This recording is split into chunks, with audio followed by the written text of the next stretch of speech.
This is A Lesson Before Dying, Chapter 4. I took them back down the quarter. When I stopped in front of Miss Emma's house, my aunt got out of the car with her. "I'm going to Bayonne," I told my aunt. She had not shut the door yet. "I'll be home to cook in a little while," she said. "I'll eat in town," I told her. Tante Lou held the door while she stood there looking at me. Nothing could have hurt her more when I said I was not going to eat her food. I was supposed to eat soon after she had cooked, and if I was not at home, I was supposed to eat as soon as I came in. She looked at me without saying anything else, then she closed the door quietly and followed Miss Emma into the yard. I turned the car around and started up the quarter again. There was not a single telephone in the quarter, not a public telephone anywhere that I could use before reaching Bayonne, and Bayonne was 13 miles away. After leaving the quarter, I drove down a graveled road for about 2 miles, then along a paved road beside the St. Charles River for another 10 miles. There were houses and big live oak and pecan trees on either side of the road, but not as many on the riverbank side. There, instead of houses and trees, there were fishing wharves, boat docks, nightclubs, and restaurants for whites. There were 1 or 2 nightclubs for colored, but they were not very good. As I drove along the river, I thought about all the schoolwork that I should have been doing at home. But I knew that after being around Miss Emma and Henri Pichot the last hour, I would not have been able to concentrate on my work. I needed to be with someone. I needed to be with Vivian. Bayonne was a small town of about 6,000. Approximately 3,500 whites, approximately 2,500 colored. It was the parish seat for Saint Raphael. The courthouse was there, so was the jail. There was a Catholic church uptown for whites, a Catholic church back of town for colored. There was a white movie theater uptown, a colored movie theater back of town. There were 2 elementary schools uptown, 1 Catholic, 1 public for whites, and the same back of town for colored. Bayonne's major industries were a cement plant, a sawmill, and a slaughterhouse, mostly for hogs. There was only 1 main street in Bayonne, and it ran along the St. Charles River. The department stores, the bank, the 2 or 3 dentists and doctors and attorneys' offices were mostly on this street, which made up less than half a dozen blocks. After entering the town, which was marked by the movie theater for whites on the riverbank side of the road, I had to drive another 2 or 3 blocks before turning down an unlit road, which led back of town to the colored section. Once I crossed the railroad tracks, I could see the Rainbow Club with its green, yellow, and red arched neon lights. Several cars were parked before the door, one of them a big, white, new 48 Cadillac, belonged to Joe Claiborne, who owned the place. A man and a woman came through the door as I got out of my car to go inside. There were probably a dozen people in the place, half of them at the bar, the rest of them sitting at tables with white tablecloths. I spoke to Joe Claiborne and went through a side door into the cafe to use the telephone. The tables in the cafe had checkered red and white tablecloths. Thelma Claiborne was behind the counter. Thelma ran the cafe, and her husband, Joe, ran the bar. I asked her what she had for supper. "Smothered chicken, smothered beefsteaks, shrimp stew," she said. There was only 1 other person in the cafe, and he sat at the counter eating the stewed shrimps. "Shrimps any good?" I asked Thelma. "All my food's good," she said. "Shrimps," I told her. While Thelma dished up my food, I went to the telephone in the corner by the toilet. It took Vivian a while to answer, and she didn't sound too happy about it. "Did I get you at a bad time?" I asked her. "Getting these children something to eat," she said. "Where are you?" "The Rainbow Club." "Tonight?" "I need to see you, baby. I need to talk," I said. "Is something the matter?" "I just need to talk to you, baby, that's all." "You want to come over here? I can fix you a sandwich." "No, I'm going to eat here at the cafe." "I'll see if I can get Doris," she said. "If I can't, you'll have to come over here. I can't leave the children alone." "I understand." Thelma had the stewed shrimps, a green salad of lettuce, tomato, and cucumber, a piece of cornbread, and a glass of water on the counter waiting for me. "Anything else to go with that?" she asked. "This'll do." "Here or a table?" she asked. "The counter's good." "What you doing in town on Monday?" she asked. "Calling Miss Fine Brown?" I nodded. "Figures," Thelma said, and smiled. Thelma's mouth was full of gold teeth, solid gold as well as gold-crowned. She also wore perfume that was strong enough to keep you a good distance away from her. I figured that's where most of their money went, on those gold teeth, that perfume, and payment on the new white Cadillac that Joe had parked before the door. But they were good people, both of them. When I was broke, I could always get a meal and pay later, and the same went for the bar. I talked with Thelma a while after I finished eating, then I paid her and went back to the other side.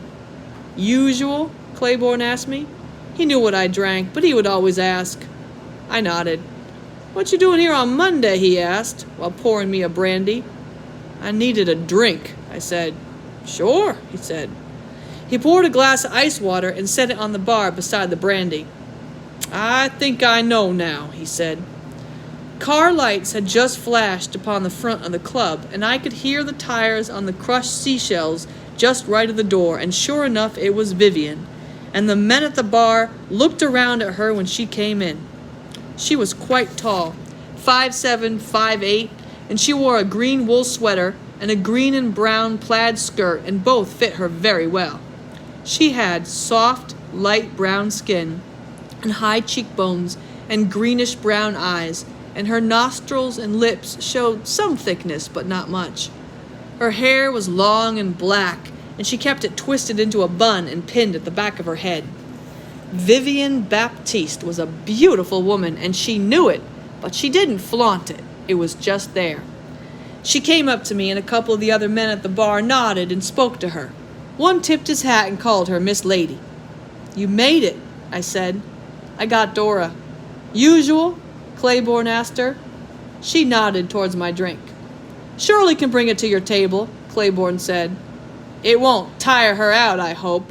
Claiborne grunted at me. It was a slow night. The few people at the bar were holding on to their glasses and not buying any more. Shirley, the waitress, was sitting on a bar stool at the far end, and she had not moved once since I had been there. Vivian and I went to a table far over into the corner where we could be alone. I'm glad you came, I said, and kissed her. Shirley brought the drinks and set them before us on paper napkins. Before leaving, she looked at me out of the corner of her eye to let me know she didn't like my remark at the bar. Vivian and I touched glasses and drank. What is the matter, Grant? She asked. I just had to see you. Is something the matter? When was the last time I told you I loved you? A second ago? I should say it more often, I said. What is the matter, Grant? She asked me again. You want to leave from here tonight? I asked her. You want to go home and pack your clothes and get the children and leave from here tonight? She looked at me as though she was trying to figure out whether I was serious or not. No, she said. Why not? I asked her. Because the whole thing is just too crazy, she said. People do it all the time, just pack up and leave. Some people can, but we can't, she said. We're teachers. We have a commitment. You hit the nail on the head there, lady. Commitment. Commitment to what? To live and die in this hellhole when we can leave and live like other people? How much have you had to drink, Grant? A whole effing barrel of commitment, I said, and raised my glass. Do you want me to leave, Grant? She asked. You know I don't like it when you talk like that. No, I don't want you to leave. Please don't leave me, I told her. She reached over and touched my hand. Then she began to rub the knuckles with her fingers. I need to go someplace where I can feel I'm living, I said. I don't want to spend the rest of my life teaching school in a plantation church.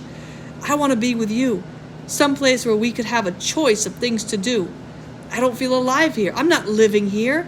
I know we can do better someplace else. I'm still married, Vivian said. A separation is not a divorce. I can't go anywhere until all this is over with. That's not what's keeping you here. Even after the divorce, you'll still feel committed, I said. And you, Grant? I'm tired of feeling committed. Then why haven't you gone? Because of you.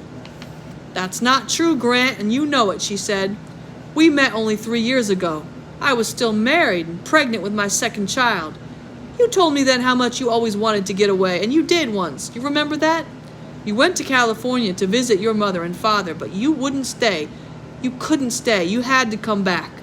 Why did you come back, Grant? Why? I want to go now, and I want you to go with me. I'm still married, Grant. After the divorce? She nodded. After the divorce, I'll do whatever you want me to do as long as you're responsible for what you do. In other words, if I fail, I would have to blame myself the rest of my life for trying. Is that it? I'll leave that up to you, Grant, if you still want me after the divorce. I'll always want you, I said, and touched her hand. And if you don't know that by now, I don't know what you do know about me. A couple from one of the other tables had gotten up and chosen a record on the jukebox. It was a blues, the tempo slow, and the two people danced close together. I needed Vivian closer to me than she was now, and I asked her if she wanted to dance. We left the table, and I took her in my arms. I could feel her breasts through that sweater, and I could feel her thighs through that plaid skirt, and now I felt very good. We danced for a while. I didn't want to say it, but I had to say it. They gave him death, I said. She and I had talked about it on the weekend, and I did not want to talk about it now, or even think about it now, but it was the only thing that stayed on my mind. I could feel her body go tense against me. We danced a while. They want me to visit him. That would be nice, Grant. They want me to make him a man before he dies. She stopped dancing and stood back to look at me. Her face was twisted into a painful, questioning frown. The public defender, trying to get him off, called him a dumb animal, I told her. He said it would be like tying a hog down into that chair and executing him, an animal that didn't know what any of it was all about.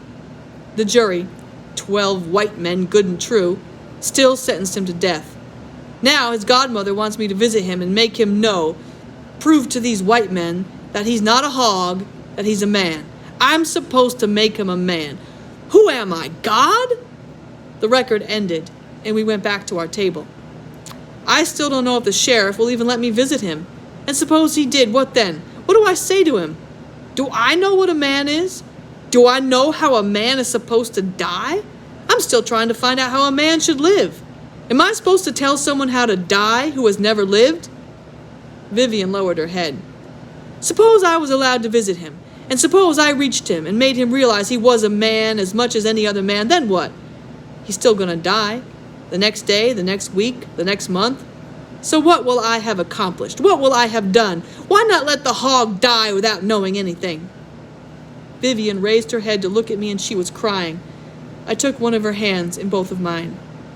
I'm sorry. I didn't mean to do this to you. I don't want to do this to you. I just didn't know where else to turn.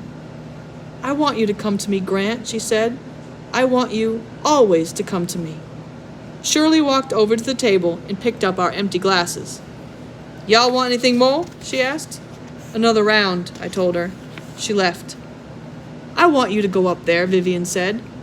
They make those decisions, sweetheart. I don't. If they say yes, I want you to go, for me. For you? For us, Grant. I looked at her, and she looked back at me. She had meant what she said. I don't know if I can take it. I really don't. I know you can. I'll need you every moment. I'll be here. Shirley came back with the drinks and set them on clean, dry paper napkins. She looked at me again that same way to let me know she didn't like my remark at the bar earlier. Shirley is still mad, Vivian said after she had gone. I'll leave her a good tip, I said. Vivian raised her glass to me and smiled.